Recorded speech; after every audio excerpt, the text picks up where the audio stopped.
ئێمە میوانداری بەڕێز فیراز سدیقمان کردووە کە بەڕێوەبەری گشتی سامانیان ژەڵە لە وەزارەتی شتوکار. بەڕێز فیرازم کاتت باش بەخێر هاتی. ئەم کاتتان باش بڕیارەکەی ئەنجومەنی وەزیران تا چەند کاریگەری هەبوو یاخود ئەبێتە هۆی دابەزاندنی نرخی گۆشت لە بازاڕەکانی هەرێمی کوردستانە؟ سوپاس بۆ بەڕێزتان. وەکو لە ماوەکانی ڕابردووشە راپۆرتمان لەسەر کردووە لە کەناڵ 24ەوە چەندین بەرنامەی تایبەت لەسەر مژارە کرا بابەتی گرانبوونی نرخی گۆشت. گرانێکە تاوان گرانێکی جیهانیە لە مستەوای دنیا و جیهان و ناوچەکە گران بووە. باسی هۆکارەکانمان کردووە ئەسبابەکانەوەوانە و ئەمڕۆ ئەوەی جێی دڵخۆشیە ئەتوانین بڵین کە هاتوینەتەم بەرنامەی باس لەواکەین کە ڕێکار گیراوەتە بەر لە بەرنمەکەی تراوە لە چاوپێکەوتنەکەی ترا باسمان لەوە کرد ئەم چارەسەریەکان چین و هەنگاوەکان چین بۆ ئاراستەی کە بتوانین نرخی گۆشت وا بکەین کە نرخەکەی داببەزێت و ڕێگری بکەین لە بەرزبوونەوەی زیاتری نرخ. ئەوەی جێ خۆشحاڵیە دوێنێ ئەنجومەنی وەزیرانی حکوومەتی هەرێمی کوردستان بڕیارێکی پەسەندیدا بە دابەزاندنی نرخی ڕسومات و باجەوەی لەسەر گۆشتە بە ڕێژەی 150. طبعا ئەمە کاریگەریکی باشیە بێت لەسەر دابەزاندنی نرخی گۆشت وەکو ئاماژەمان پێدا کە نرخەکەی ئێستا بەشێکی بەرچاو بەرز بووەتەوە و تەسەورەکەین یعنی بۆ نمونە ئێمە کیلۆیەک گۆشتی گۆلێک ئەمڕۆ لە بازاڕەکانە ئەتوانین بڵین بە ڕێنجی ئەگەر لە بینی سنفەکانە هەموو وەریگرین چونکە بەشەکانی گۆشت جیاوازە نرخەکانیان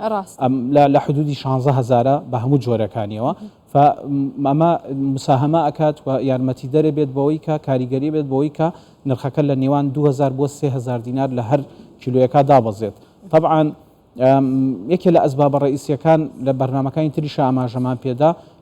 کەمبوونی ئاژەڵی بچووکە لە ناوچەکە و حتا لە هەرێمی کوردستانیش بەهۆی ئەوەی کە چەند ساڵی ڕابردوو مشکە ساڵی هەبوو. ئەم مشکە ساڵیە کاریگەری هەبوو لەوەی کە ئاژەڵی وردی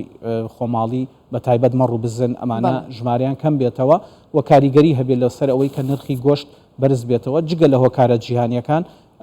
ئاماژەمان پێدا.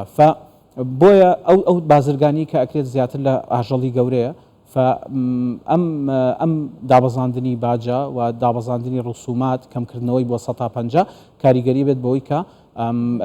نرخی گۆشتی ئاژەڵی گەورە بە تایبەت داببەزێت. بە دواشە بە تەکید نرخی ئاژەڵی وردەش خۆماڵی و ئەوەیشی کە بەشێکی کەمی هاورداکری ئەویش دابەزێت چکە هەرێکی هەن کار لەوی ترەکان چ لە بەرزبوونەوە چ لە دابەزینی نرخ. ڕاستە بەڕێز فیراز هەر بۆ پاڵپشتی قسەکانی تۆ و بڕیارەکەی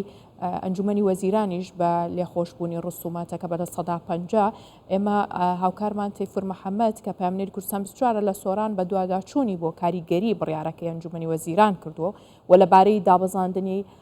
ڕسومی سەر هاوردەی گۆشت بۆ ئەو مەبەستا گفتوگۆی لەگەڵ بەڕێوەبەری چاودێری بازرگانی سۆران کردو و بەیەکەوە گوێبیستی دەبین. بەڵێ ئێمە ئێستا لە نێو گۆشت فرۆشەکانی سنتەری قەزای ناوەندی سۆرانین دوای ئەوەی کە دوێنێ سەرۆکی حکوومەتی هەرێمی کوردستان بڕیاریدا بە کەمکردنەوەی باج لە 150 باز لەسەر هاوردەکردنی گۆشت بە هەموو جۆرەکانیەوە و هەموو ئەو وڵاتانی کە لێوە هاوردە دەکرێت سەبارەت بە کاریگاریەکانی ئەو لێخۆشبوونە لە کێوە دەردەکەون و تا چەند چاودێری بازار دەکرێ و ناوچەکە پێویستی بە چەند گۆشتە مانگانەیە یاخود ساڵانە من لەگەڵ میوانەکەم گفتوگۆی لەسەر دەکەم. بەڕێز سەفا سەیدخان بەڕێوەبەری چاودێری بازرگانی سۆران کاک سەفا سڵاو لەبێ پێمان بڵێ کاریگەریەکانی ئەو بڕیارە چی دەبن و کەی دەردەکەون؟ بەسەرتادا بەخێراتتان دەکەین ئێمە وەکو بەڕێوەبەری چاودێری بازرگانی سۆران بەردەوام لیژنەکانمان لە گەڕان و پشکنیندایە و دەستخۆشی لە بڕیاری سەرۆکی حکوومەتی هەرێمی کوردستانیش دەکەین بۆ لێخۆشبوونی باجی 150 باز لەسەر گۆشت. ئێمە شوکو چاودێری بازرگانی چاودێری قەسابەکان دەکەین لە چەند ڕۆژی ئایندەشدا ئینشەڵا نرخەکان کاریگەریەکەی دەردەکەوێت و نرخی گۆشتش ئەرزان دەبێت. ئێوە چاودێری هەموو شوێنانە دەکەن کە گۆشتی لێ دەفرۆشێ بۆ ئەوەی کە لێرە و لەوێ نرخەکە وەک خۆی نەمێنێتەوە نرخەکەدا بەزێنرێ چی دەکەن میکانیزمتان چییە؟ بە تاکید ئێمە دوای ئەو بڕیارە حکوومەتی هەرێمی کوردستان لیژنەکانمان بەردەوام دەبن لە گەڕان لە سەردانی قەسابخانەکان دەکەن تاکو بزانیت تاکو چ ڕادێک کاریگەری هەبووە کەمکردنەوەی باز لەسەر گۆشت خواستی گۆشت بەمەش نرخی گۆشتەکەشدا دەبەزینی بۆ خوالتر. جگە لە گۆشتی سوور بۆ نمونە مریشک لە هەندێک وڵات هاوردە دەکرێت بۆ نمونە لە تورکیا لە بەرازیل لەو فرۆشگانش چاودێری دەکەن کە مریشک دەفرۆشن بەتاکیید ئەو باجە ئەو لێخۆشببوونە باجە هەر ناوە گۆشتێکی بگریت و ئێمە چاودێری هەموو شوێنەکان دەکەین. باشە چ ئامارێکمان لایە بۆ نمونەیە لە سنووری هەشش قەزای ئیدارەی سەربەخۆی سۆران ساڵانە یاخود مانگانە پێویست بە چەند بڕی گۆشتە؟ ئێستا ئێمە مانگانە نزیکەی 2000 سەر ئاژەلی زیندومان هاوڵدە دەکرێت و 10,000 سەر ئاژەلی بچووکیش هاوڵدە دەکرێت ئەو مانگانەیە و ڕۆژانەش سنتەری قەزای سۆران نێزیکەی 4 بۆ 5 تەن گۆشتی سووری پێویستە تەنیا سنتەری سۆران. باشە ڕێژەی دانیشتوانی قەزای ناوەندی سۆران چەندە بۆی ئەو بڕی پێویست؟ زیاتر لە 140,000 نەفەرە. لەکەیەوە ئێوە دەست بە چاودێری دەکەن؟ هەل لە چەند ڕۆژی ئایندەدا ئێمە ڕۆژانە لیژنەکانمان دەردەچی و چاودێری شوێنەکان دەکەن و بۆ چاودێریکردنی نرخی گۆشت لە بازارەکانی سنووری سۆران. ئەی لە قەزاکانی دیکە بۆ نمونە جگە لە قەزای ناوەندی سۆران لە قەزای مێرگە سۆر لە ڕواندز لە سیدەکان لە چۆمان بەتاکی لەبەرەوە ئیمکاناتمان ئەمە بەڕێبەراتێکی نوێنە ئیمکاناتیی زۆرمان نییە بەتاکی هەماهەنگی لەگەڵ لیژنەکانی قایمەقامەتەکانی قەزاکانی ترشدا بە دووادەچون بۆ نرخەکان دەکەین لە شوێنەکان. بەڵێ لیژنە ئابوووریەکانی قەزاکانی دەوروبەری سۆران. بەڕێز سەفا سەیدخان بەڕێوەبەراتی چاودێری بازرگانی سۆران زۆر سپاس دەکەم. زۆر سپاس. بێگومان ئەمە ڕوونکردنەوەکانی بەڕێوەبەراتی چاودێری بازرگانی سۆران بوو سەبارەت بە کاریگەریەکانی ئەو بڕیارە بێگومان ئەو دەڵێ ئەمڕۆنا بەڵام لە چەند ڕۆژی داهاتوو کاریگەریەکانی بڕیارەکە دەردەکەون و نرخی گۆشت بە هەموو جۆرەکانیەوە دادەبەزێت و ئەوانش لای خۆیانەوە چ لە قەزای ناوەندی سۆران و قەزاکانی دیکەی وەک مێرگە سۆر ڕواندز چۆمان سیدەکان لە هەموو شوێنانە بە هەماهەنگی لەگەڵ لیژنەی ئابووری چاودێری بازار دەکەن بۆ ئەوەی کە نرخەکان بەپێی ئەو دابەزینەیکە لە 150 دابەزینی نرخی گومرجیە لەسەر یاخود باجی گومرجیە لەسەر نرخی گۆشتەکان ئەوانیش چاودێری بازار دەکەن و ڕێگە نادەن نرخەکەوەکەوەی ئێستا بەرزە بمێنێتەوە. سپاسی هاوکارمان تەیفورەکەین کە زانیاری پێداین بە تایبەت کاک فراس لەسەرەوەی کە ئەوان نزیکن بەو پێی سۆرانە لە دەواازی حاجی عومران نزیکن ئەزان کە بڕێک لە هاوردە لەوێت. ئەم بڕیارە کەی دەرەنجامەکانی بینین کەی کاریگەریەکانی دەرەکەوێت ئەوانتیان لە چەند ڕۆژی داهاتووە بەڕێوەبەرەکە ئاماژەی بۆ کرد لە ناو هەولێر و شارەکانی دیکە کەی دەرەنجامەکەی دەرەکەوێت؟ بەتاکید حرەکەیکی بازرگانیە هەمومان نەزانین لێکەوتەکانی ئەو کاتیکە بە تەواوەتی یعنی چێتە بواری جێبەجێکردن یعنی توانین بڵێن بە کردارێکی ئەو بازرگانانە لە حدودەکانەوە لە سنوورەکان و ماژەڵانە داخلەکەن و سوودمەندە من لەم بڕیاری حکوومەتی هەرێمی کوردستان بە دڵنیاییەوە بەڵام خۆی لە خۆش یاوەکو هەواڵش کە بڵاوە بێتەوە یعنی بازرگانانی بواری ئاژەڵی زیندوو بە تەکید خستنە ڕوو زیادەکەن لە بازارەکانە لە ئێستا لەوانەیە مەخزوونێکیان هەیە لە شوێنەکانی بەخێوکردنی ئاژەڵ ئەمانە خەنە بازارەکانەوە واتە بە بەرچاوگرتنی بڕیارەکە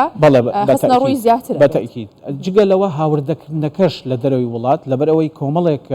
بربەس دروست بووە لە ماوەکانی ڕابردووە باسمان کرد یەکێ لەوانە حکوومەتی تورکیا بڕی 145 دلاری بۆ هەر سەر ئاژەڵێک وەکو باجی ترانزیت کە وڵاتەکەی تێپەڕێت خستۆتە سەری فەمە یارمەتی دەرەبێ بۆی کە حرەکەی بازرگانی و تیجاری لە سنوورەکانی هەرێمی کوردستانەوە زیاتر بێت و خستنە ڕوو لە بازارەکانی هەرێمی کوردستانە زیاتر بێت جگەلەوە دیوێکی تری بڕیارەکە پرۆژەکانیشیان لەبیر نەکردەوە بە حقات یعنی ئەوەی جێ خۆشحاڵیە ئەنجومەنی وەزیران طبعاً بڕیارەکە هەر ئەوەش چاوەڕێیەکرێت لە بەڕێز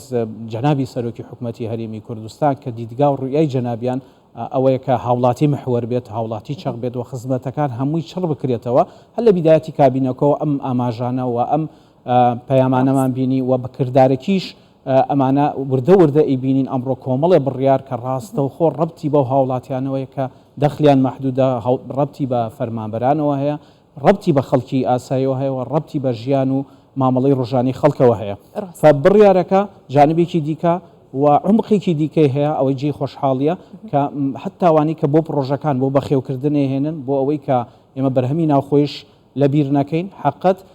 بڕیارەکەوانی شەگرێتەوە پرۆژەکانی ئەوانی کە ئاژەڵی هێنن بۆ بەخێوکردن پرۆژەکانی مانگای شیر پرۆژەکانی تری بەڵێ مەڕوو بزن ئەوانش سوودمەندەم لە بڕیارەکە بۆیە عمقێکی تری هەیە عمقی پەرەپێدانی بەرهەمی ناوخۆی عمقی بەرەو پێشچوونی پرۆژەکان لە ناوخۆی هەرێمی کوردستانە لایەکی ترەوە بڕیارەکە تەوازنێکی تایە بۆی هاوڵاتیش لەبیر نەکرێ لە لایەکی ترەوە نرخ لەسەر هاوڵاتیش زیاتر گران نەبێ تەمان ئەمە هەوڵی حکوومەتە هەوڵێکە کە لە کاتێکا گرانیەکە لە دەسەڵاتی حکوومەتی هەرێمی کوردستان نەبووە و هۆکارەکەی بەڵام ڕۆژێک هەبووە کە تۆ لێرە باسیەوەمان کردو بە یەکەوە کاتێک کە نرخی گۆشت بەرز بووە و کاریگەری هەبوو لەسەر بەردۆخی هاوڵاتیان ئێوە وەکولانی پەیوەندیدار ڕێگە چارە بوو باستان کرد یەکێک لەو ڕێگە چارانە کەمکردنەوەی ڕسومات بوو ئێستا چی دیکەتان هەیە وەکو پێشنیار و ڕێگە چارەی دیکە بۆ ئەوی کە بازار ڕێک بخرێتەوە بە تایبەت لە سامانی ئاژەڵا لەو لایەنەی کە ئێوە پەیوەندیدارن پێی طبعا ئەوەی جێی خۆشحاڵیە نقطەی قووەتیشە بۆ ئێمە وەکو ئاماژەم پێدا زۆربەی کێشەکان زۆربەی ئەو معاناتانی هەبوو زۆربەی ئەو ئیشکالیاتانی هەبوو ئەو گرفتانی هەبوون لە دەرەوەی دەسەڵاتی حکومت بوو و لە دەرەوەی دەسەڵاتی هەرێمی کوردستان بوو بۆ نمونە بابەتی وشکە ساڵی هەمومان نەزانی نەک هەرێمی کوردستان زۆربەی زۆری وڵاتانی دەوروبەری خۆشمان اعتمادیان لەسەر ئەو شێوازە ئاژەڵداریە تەقلیدیە کە لە گوند و دیهاتەکانەیە لەسەر لەوەڕی سروشتی ئەوەی کە خاڵی بەهێزە بۆ ئێمە لە ئێستاە بەهارێکی باش بووە بارانێکی باش باریوە ئەمەش کاریگەریکی باشیە بێت لەسەر زیادبووری ژماری ئاژەڵی خۆماڵی و پرۆژە ناوخۆیەکان بە شێوازێکی دیکە بوو بژێنەوە و کولفەی بەرهەمێنان لەسەر خاوەن پرۆژە و خاوەنکار و جوتیارانی ئێمە کەمتر بێتەوە ئێمە هاوتەریب لەگەڵەوە بڕیارە هێشتا هەندی ئاسانکاری دیکە دەکرێت طبعاً لەوانە بۆ نمونە ئێمە مۆڵەتەکانی هاوردنی ئاژەڵی زیندوو لە ماوەی 3 مانگە بەسەرە چوو دەبواە ئەو تاجرە دووبارە بێتەوە داوای مۆڵەتی هاوردن بکاتەوە طبعاً بڕیارەکە بۆ شێوازەیەکە مۆڵەتەکە بۆ ساڵێک بدرێت یعنی بازرگانان لەمەش ئەتوانن ئەمەش ئۆفەرێکەوە ئەمەش ئۆپشنێکە بۆ ئەوان کە ئامانجەکە و ئاماژەمە پێدا بۆەوەی کە نرخی گۆشت لەوەی کە هەیە داببەزێت و ڕێگری بکەین لەوەی کە زیاتر بەرز نەبێتەوە بۆ هیواین بە هەمووان دەستە ناو دەست بۆی کە هەرێمی کوردستان بەرەو ئابوورێکی باشتر بڕوا بەڕێز فیراسەدیق بەڕێوەبەری سامانی ئاژەڵ سوپاس لێرە بوون سپاس بۆش.